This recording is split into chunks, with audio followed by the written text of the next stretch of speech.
Hi there, YouTubers. Well, I'm well into the 10th month of making do. And yes, I'm happy to report it's not getting any easier. But that said, I've just read this amazing article in The Ecologist magazine. That's right, ladies and gentlemen, I read The Ecologist magazine. And I not only do that, I actually write for it as well. But the article I'm referring to wasn't written by me. It was an article about depression and consumerism and the amount of people who are depressed in the modern world. And it really struck a chord with me during this year of not buying anything. It was written by a man called Bruce Llewellyn, he's a clinical psychologist. I mean, proper clever. But even I understood it. Now, one of the chilling things he said was that a faith in technology, which is certainly something I suffer from, was possibly not the best way towards trying to achieve happiness or a feeling of well-being. And one of the reasons I kind of found this chilling is that I do admit that now I'm getting towards the end of my year of making do, of not buying anything new for myself for a year. I'm starting to kind of relish the possibility of buying stuff. You know, I'm starting to kind of look in magazines and look on websites and go, look at that, that's a really sexy new hard drive with 1 terabyte of storage, or all that sort of stuff. And I'm just beginning to get that kind of techno lust back again. I really haven't had it until the last couple of weeks, really. I've been very aware that it's brewing again. And that's made me kind of worry about the whole thing. Because what this year of not buying anything has really made me do is realise how lucky I am already and how much I've got already. You know, blimey, I'm incredibly privileged. And all I did before was moan and whine and worry that I didn't have anything and it was all rubbish and I was really unlucky. I am very lucky and very privileged, and it's made me extremely aware of it. So then I see some groovy advert for the new iPod Touch and I think, I'd like one of those. Really sexy. But then actually, if I think about it, you know, there's me walking down the road with my iPod Touch and I can watch movies when I'm on the train and I can scroll through with my thumb to look at my address book.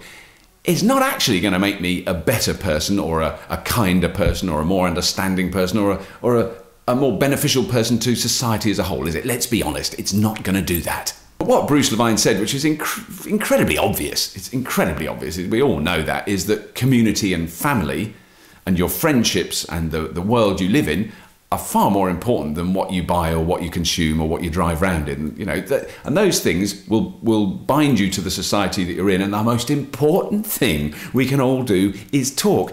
One of the ways we can talk, I admit, it's modern and it's groovy and it's technological breakthrough, is through things like YouTube. But actually, it's pretty important to actually talk to people that you know and communicate those things and keep talking. Keeping talking is vital. I used to criticise myself for being such a blabbermouth because I always yabber on so much. But actually, I think that's what's kept me sane. Think if I'd sat quietly in a room on my own, well, I know, I'd have gone completely fucking gaga.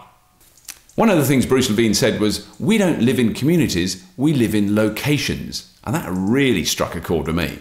Of course, he's absolutely right. I mean, people do say, oh yeah, we live in a fantastic location. And what are they referring to? You know, not the community they live in, they're referring to a point on the map that maybe because of the postcode or the zip code is more valuable than the other point on the map 10 miles down the road.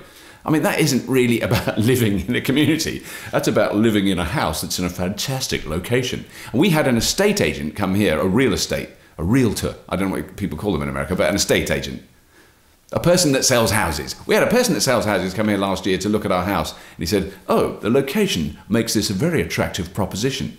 The location? It's a house in a village. It's not a location. What are you talking about? Now, I realise I'm very lucky because I live in a small village and I know just about everyone else that lives in here. Now, that doesn't necessarily mean that I like all of them.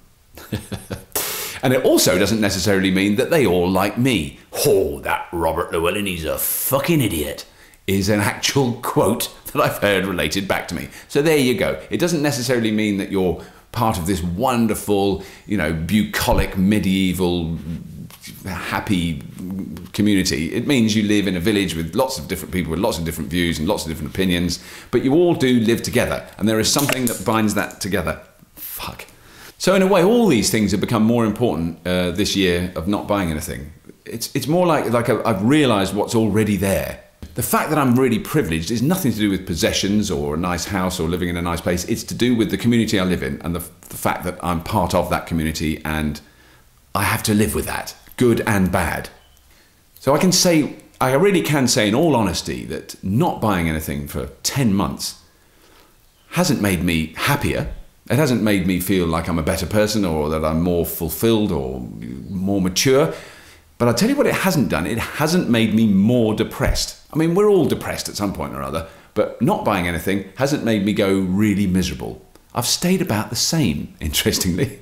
I'm not happier and I'm not more depressed. But it definitely hasn't made me more depressed, which is what all the advertising and the pressure to consume would make you think. If you don't buy this new thing, you're going to be really miserable. Well, let me tell you from direct experience, that's not the case.